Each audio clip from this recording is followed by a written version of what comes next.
São 9 horas nos Açores. Depois para a pressão.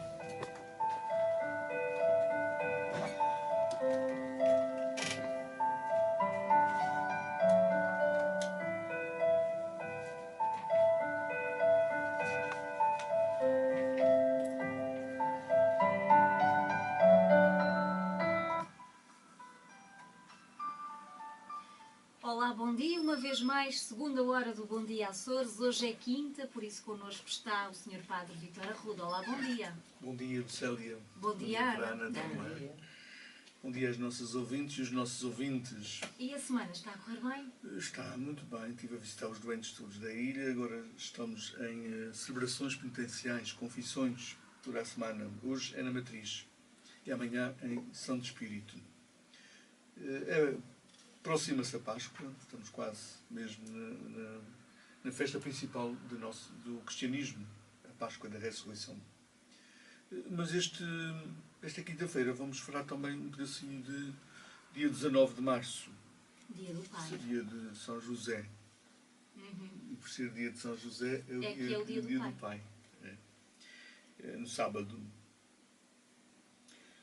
Vou ler aqui o texto, é tão pequenino o texto que vai sair no sábado, depois ler um pedacinho do texto do Domingo de Ramos. O próximo domingo já é Domingo de Ramos, começamos a Semana Maior da nossa fé, Semana Santa.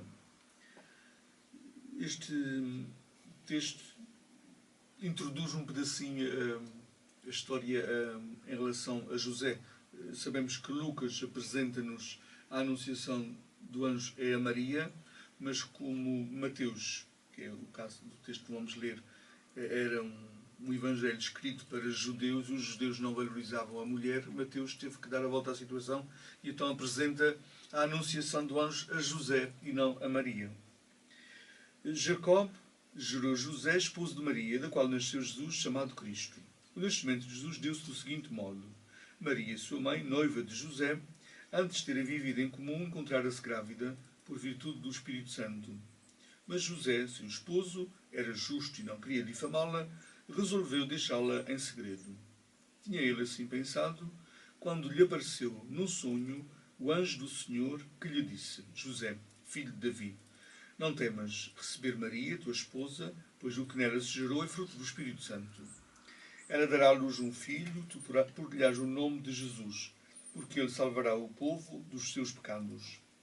Quando despertou do sono, José fez como lhe ordenara o anjo do Senhor. Isso é o texto que aparece no dia do Pai, no dia de São José, dia 19 de março. Como já disse Lucas, Mateus não apresenta a anunciação do anjo a Maria, porque o evangelho dele é escrito para judeus que se converteram ao cristianismo e ele tinha que ter em atenção a sensibilidade judaica daquela altura, que não valorizava as mulheres, e então apresenta a versão masculina da história do nascimento de Jesus Cristo. É importante que nós não pegarmos neste texto e dizermos foi assim, ou como é que aconteceu. A pergunta que se faz não deve ser esta. Nós sabemos que toda a infância de Jesus, desde a sua concepção e o seu nascimento, estão envolvidos em mistério. Não se sabe grandes coisas. É importante a gente não se esquecer que os evangelhos começaram a ser escritos do fim para o princípio. Ou seja, as primeiras coisas que se escreveu do evangelho é o texto que vamos ler um pedacinho a seguir, que é o texto da paixão. Foram os textos da paixão. O mais importante da vida de Jesus, que o povo naquela altura queria saber, era a parte final da vida de Jesus, a sua paixão e morte. E, portanto, as primeiras coisas que se escreveram na altura e que depois foram circulando de comunidade em comunidade, foram os relatos da paixão e da morte de Jesus. Depois escreveram-se alguns discursos que Jesus disse, mas tudo solto, tudo em folhas soltas, em pergaminhos soltos. Depois narraram-se alguns milagres que Jesus fez. Depois apareceram estas figuras finais, os Mateus, Marcos, Lucas e João, que deram o toque final a estes textos, reunindo-os, tendo em conta as comunidades para quem escreviam. E não havia nada escrito sobre a infância de Jesus. Nem se sabia grandes coisas. Depois é que Lucas e Mateus vão investigar cuidadosamente algumas coisas e colocam ali mais, não tanto factos sobre a infância de Jesus, porque não se sabia, já nem havia já testemunhos oculares, mas foi buscar textos do Antigo Testamento que ele adaptou para narrar um acontecimento especial que foi o nascimento do Salvador. Porque colocando Jesus ao nível das grandes figuras históricas de nascimentos que a Bíblia narra. Portanto, quando se fala de um acontecimento assim extraordinário, do nascimento extraordinário, a Bíblia tem uma forma específica de narrar esses acontecimentos. Então, eles foram buscar textos para ajudar, precisamente para narrar sobre a infância de Jesus, que não se sabia grandes coisas. Hoje fala-se aqui de uma figura, José. Ele entra mudo e sai calado na Bíblia. Ele não diz uma palavra que seja na Bíblia. Nos poucos momentos que ele aparece, ele não diz uma palavra. Ele é sempre conduzido pelo Espírito, conduzido por Deus, conduzido por sonhos. É uma pessoa conduzida. E nós, o que se destaca aqui deste homem, deste José, é de facto ele ter abdicado dos seus projetos e ter assumido um projeto que não era seu, o projeto de Deus na sua vida. Isto é que é o bonito desta história. Quando se diz na Bíblia que aparece um anjo em sonhos, ou mesmo que aparecem anjos, isto é uma descrição, é tentar descrever aquilo que não tem descrição possível. A pessoa está pensando, a pessoa está pensativa, a pessoa está orando, a pessoa passa noites em claro para resolver uma situação. E aí tem uma intuição, faz-se luz dentro dela. Como é que o autor sagrado vai descrever isto? Naquela altura, a linguagem dos anjos é uma linguagem muito conhecida, então mete anjos. É importante a gente perceber, se os anjos não aparecem nas nossas vidas para nos resolver os problemas, também não apareceram na vida de José e de Maria para resolver os problemas. Eles tiveram que tomar decisões. Isto o que quer dizer que... Ou seja, este anjo é em sentido figurado. É figurado, ele teve que tomar decisões. Não foi fácil para José assumir todo este sonho, todo este projeto. Ele passou noites em claro, ao ponto de quase ver anjos. É isso, é como a gente às vezes, quando tem uma situação difícil para resolver, a gente acorda e deita-se e sempre a pensar naquilo, não é? O José também estava assim. Tinha uma situação entre mãos para resolver. O casamento judaico dá-se duas fases. A primeira fase é um contrato escrito, que as famílias do noivo e da noiva fazem. Um contrato escrito é tipo um casamento civil, perante duas testemunhas e na presença das famílias. Um ano depois os noivos separam-se durante esse ano. Um ano depois, se mantém esta relação, um ano depois a noiva é trazida da casa dos pais para a casa do noivo. E esta procissão, e depois a festa que se faz na casa do noivo, é que é o casamento religioso propriamente dito. E como é que ele ia esperar um ano, se ela estava grávida? Maria e José estavam nesta fase, estavam neste ano de intervalo. Já estavam casados por civil. Estavam neste ano de intervalo. Entretanto, José teve que apressar as coisas para resolver a situação. Mas ele foi um homem importantíssimo na Bíblia, porque nós sabemos que as leis judaicas eram muito rigorosas naquela altura. Ainda a semana passada, com a mulher adúltera, vimos isso. A mulher apanhada em adultério era morta à pedrada. Maria sujeitava-se a uma situação destas. Se ela aparecesse grávida e o José dissesse não é meu, ela tinha que ser apedrejada e morta com o filho que trazia na barriga. José, como aceitou a situação, percebendo que era um projeto maior do que ele poderia alcançar, que era um projeto de Deus, e ele assumiu como tal, portanto, ele foi livre de aceitar a situação. O texto diz que ele estava pensando de uma coisa e depois encaminhou-se para outra. José, por ter aceito a situação, a coisa resolveu-se, ficou resolvido. E nós não pensamos que estamos a falar de um homem de 30 ou 40 anos. Maria devia ter 12, 13 anos e José devia ter 15, 16 anos, nesta altura. O casamento judaico, diz aqui os autores sagrados, as mulheres tinham 12, 13 anos e os rapazes tinham 15, 16 anos, que era a idade normal para casar, na altura. Portanto, José era um jovem de 15, 16 anos que viu-se confrontado com uma situação que era maior do que ele poderia alcançar. E o que é que ele fez? Confiou. Um dos aspectos mais importantes desta figura do José é ele ter confiado. Ele confiou que isto era um projeto de Deus. Primeiro, nunca duvidou da mulher. Não duvidou porque amava e nunca duvidou de Maria. Mas confiou que era um projeto maior do que realmente ele poderia assambarcar. E por facto dele confiar, ele pôs-se nas mãos de Deus. E depois toda a vida de José, ali quando José é pequenino, toda a vida de José a gente vê que ele é conduzido.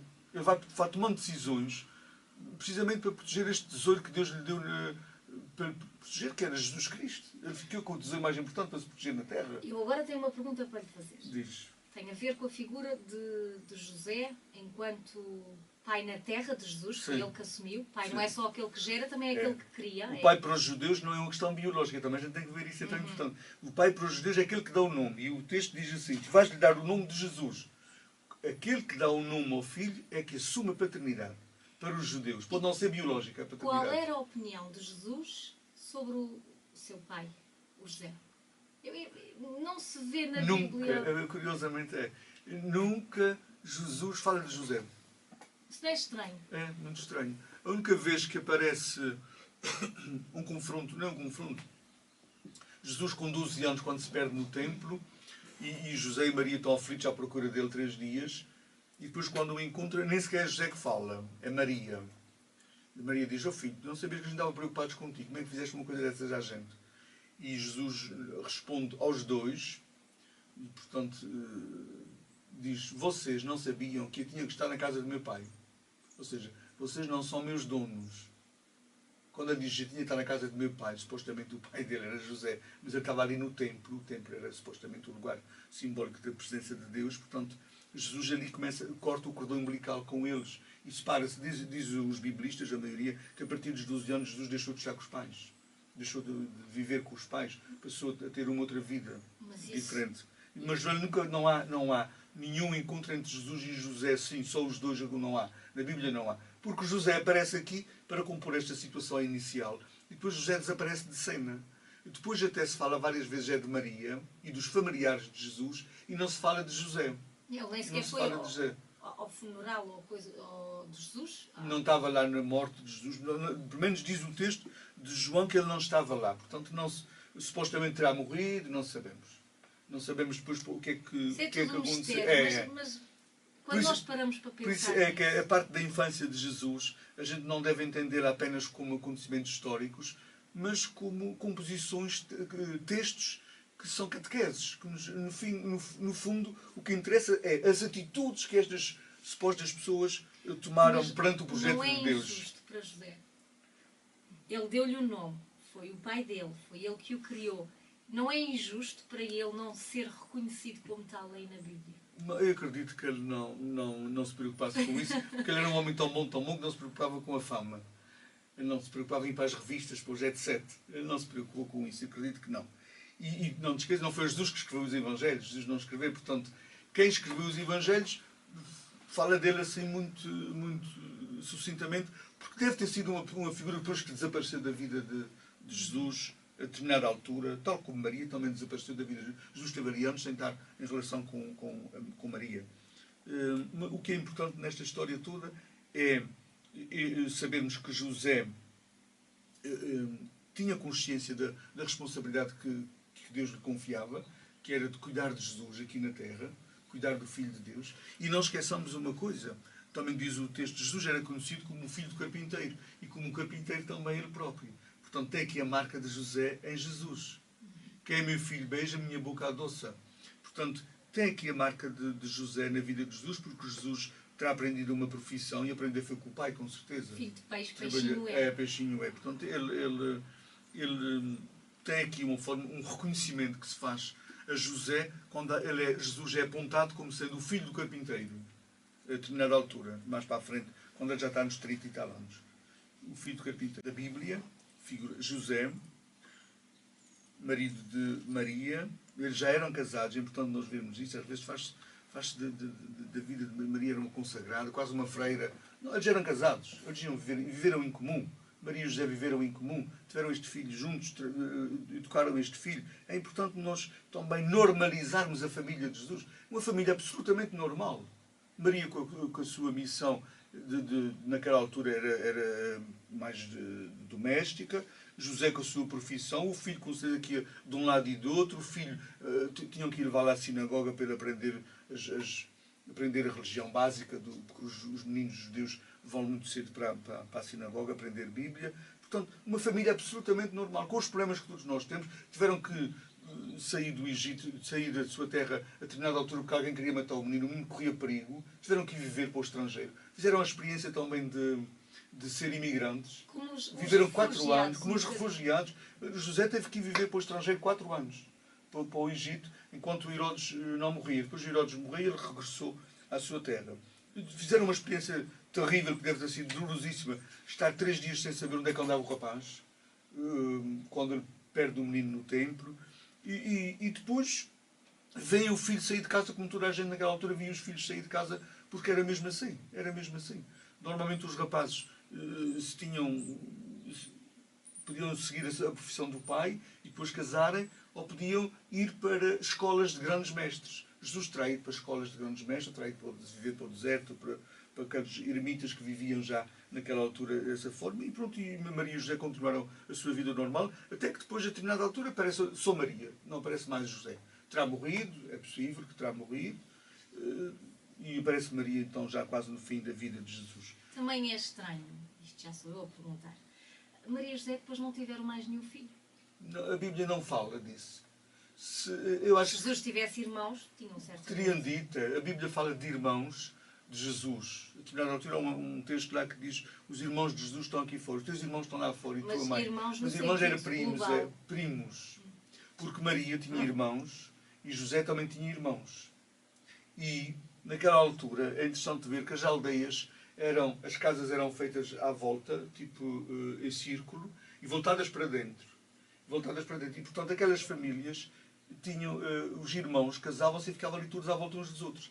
E as próprias mulheres tinham uma coisa tão interessante, que era, os maridos iam trabalhar, não é? E as mulheres dividiam as tarefas entre elas. É como se fosse uma comunidade alargada. Umas tratavam da roupa, outras tratavam da comida, outras tratavam de ir buscar a lenha, outras tratavam de ir buscar a água, e havia sempre uma ou outra que ficava como babá, cuidando dos filhos de todas. Portanto, é natural que Jesus tenha sido criado com os primos todos ali à volta, porque as irmãs de Maria e as irmãs de José, casando, tinham filhos e viveram ali quase todos como irmãos. É natural que chega a determinada altura, quase que se pensam que são irmãos. Mas não consta na Bíblia.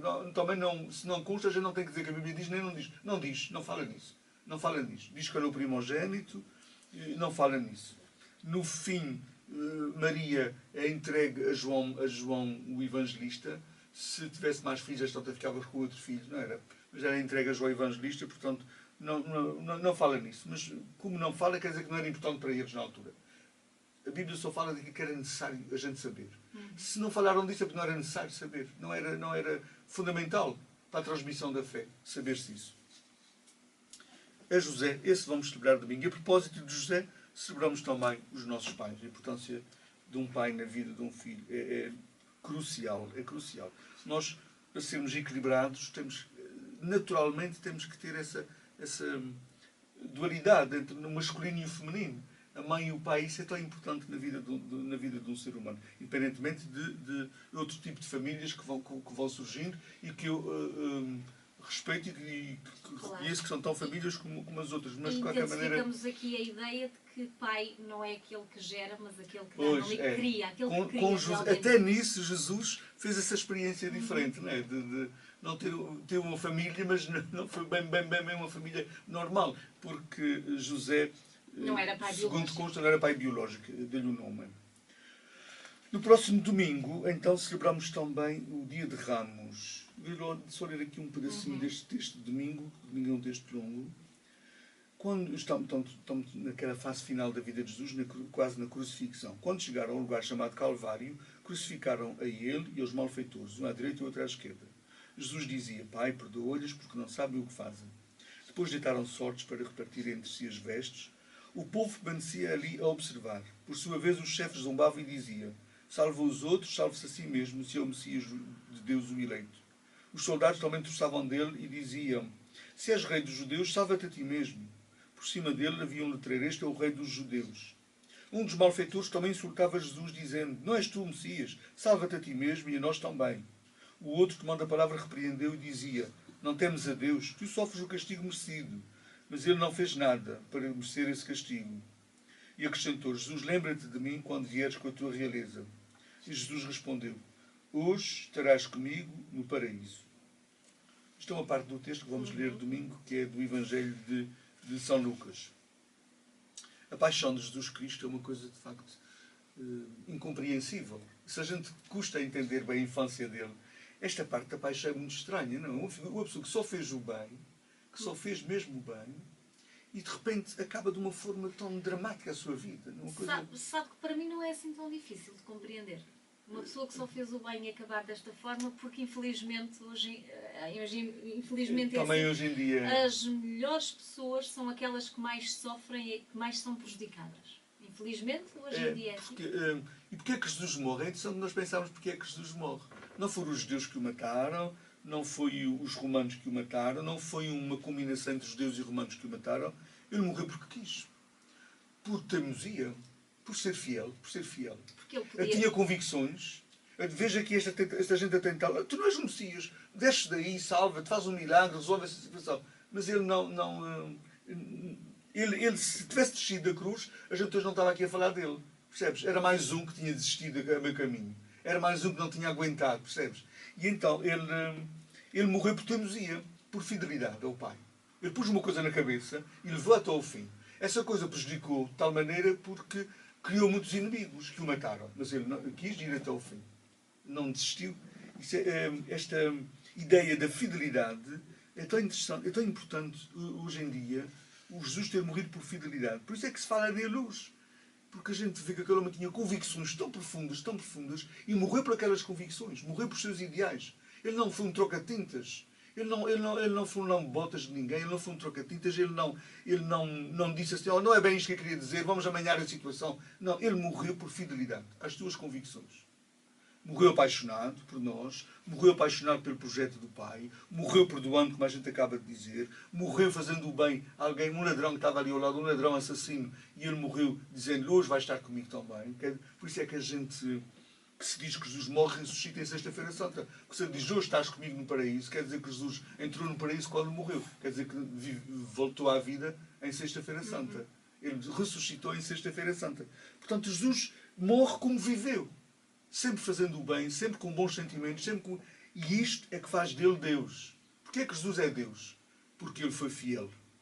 Foi fiel. Não desistiu a meio. Não ficou pelo caminho. A gente, quando olha para uma cruz, a gente pensa duas vezes antes de desistir, também seja do que for na nossa vida. Há situações que às vezes são tão difíceis de suportar e de aguentar e da gente ir até o fim delas que apetece desistir. Mas a gente, se olhar para a cruz, a gente diz, vou pensar duas vezes antes de desistir, porque ele não desistiu, ele não ficou no meio do caminho. Se ele tivesse desistido, a gente tinha um pretexto para também desistir da maioria das coisas, não é? Tínhamos um pretexto extraordinário. Isto não vale a pena também. Isto não vale a pena. Jesus não desistiu. A teimosia de Jesus na cruz é que faz dele o Filho de Deus. Por isso é que é um homem que nem sequer era judeu, que não tinha fé. Lá um centurião romano que diz assim, diz o texto, vendo a forma como Jesus morre, o centurião romano disse, verdadeiramente este homem era o Filho de Deus. Vendo a forma como Jesus morreu. Portanto, é esta fidelidade que nós vamos celebrar durante estes 8 dias, a começar já no dia de Ramos. E contrapondo a isto, em contraponto, no próprio dia de Ramos, a primeira parte da missa do dia de Ramos, do domingo, é a entrada triunfal de Jesus em Jerusalém. Rodeado de multidões, a dizer, Hosana, Hosana, ele é o filho de David. Mas é estranho que essas mesmas multidões, 5 dias depois, em Sexta-feira Santa, estão lá também todas a gritar, crucifica-o, mata-o, não queremos, queremos um outro, não ele. Ver também, nesta Semana Santa, na Semana Maior, em que celebramos os acontecimentos mais importantes da nossa religião, da nossa fé, nós vemos o máximo do amor, mas também o máximo da miséria humana. A que ponto é que os homens são capazes de ir? Até onde somos capazes de ir? Até onde Deus é capaz de ir, também percebemos que Ele vai até à morte. Ele vai até à morte por nós. A melhor descrição do amor que nós vamos assistir estes dias da paixão, morte e ressurreição de Jesus. Quanto é que Deus me ama? Amou-me até à morte. Isto é uma loucura. É de facto uma loucura. O amor de Deus é incompreensível. É uma loucura. Jesus permitiu-se morrer só para nos dizer que nos amava, daquela forma. Quanto é que a mãe me ama? Às vezes os miúdos perguntam às mães, quanto é que a mãe... Daqui até à lua, não é? Quanto é que Deus me ama? Daqui até à cruz. Até à morte. Isto é uma loucura. É uma uma declaração de amor. A cruz é uma declaração de amor. Eu gosto muito de cruzes. É uma declaração de amor. Quando eu olho para uma cruz, tem ali alguém a declarar o amor por mim. Por cada um de nós. E se eu precisasse outra vez que alguém morresse por mim, Jesus voltaria a fazê-lo. Porque a atitude dele é essa. A atitude de Deus é essa. Por isso é que não se entende as ideias erradas que pusemos nas nossas cabeças a respeito de Deus. Jesus também morre para limpar a imagem que se tinha de Deus. Porque há muitas ideias erradas de Deus. A gente diz barbaridades de Deus. Que Ele castiga, que Ele se vinga, que Ele... A gente diz coisas terríveis. Um homem, alguém que morre por mim na cruz, é capaz de me fazer mal. Ou de me querer mal, ou de se afastar de mim. Se Ele morrer por mim na cruz, vai chegar uma altura que Ele vai se afastar de mim e vai-me pôr no inferno. Mas como é que se pode pôr na cabeça uma coisa destas? Isso é quase como a água com azeite. É inconciliável, não é? Se Ele morre por mim, algum dia Ele vai se afastar de mim, por mais bandido que eu seja. Nunca. Ele já morreu por mim, já está feito. Até já está feito.